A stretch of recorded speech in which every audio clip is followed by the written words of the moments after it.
Welcome back to Insurance World TV, your source for insightful discussions about insurance and the unexpected wisdom we can glean from various sources.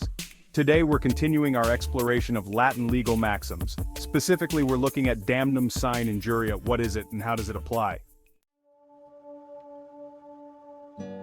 Damnum Sine Injuria is a Latin legal maxim that translates to damage without legal injury.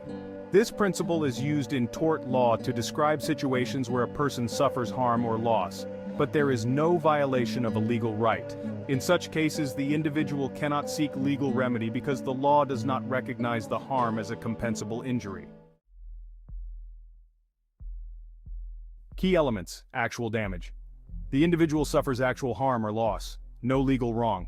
There is no infringement of a legal right. The harm suffered does not arise from a breach of duty or a violation of a legal obligation.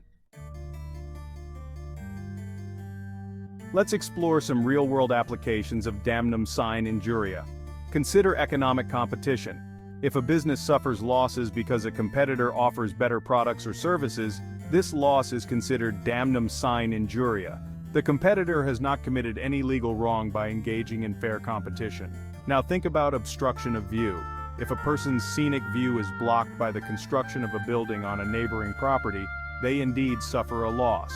But the construction does not constitute a legal wrong as long as it complies with zoning laws and regulations. Lastly, let's discuss market fluctuations. Investors who lose money due to market changes cannot claim compensation, as the loss results from normal market operations rather than a legal violation. Let's delve into some historical examples.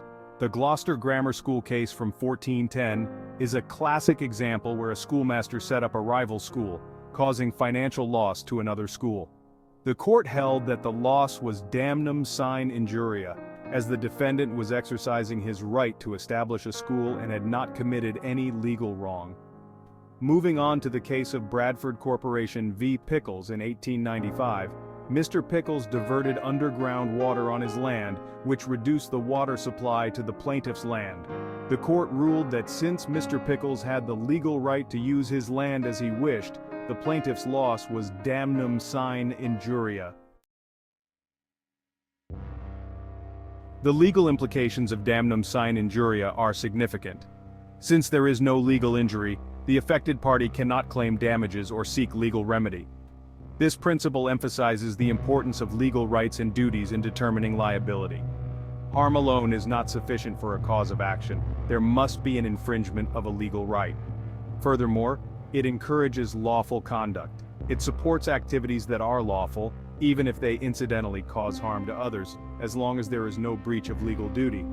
Damnum sine injuria underscores that not all harm or loss is actionable in tort law. For a claim to succeed, there must be a breach of a legal right or duty, ensuring that the legal system focuses on protecting rights and maintaining order while allowing lawful activities to proceed even if they cause incidental harm. Thank you for accompanying us throughout this video. Kindly subscribe and join our community for more insights like this. See you in the next one.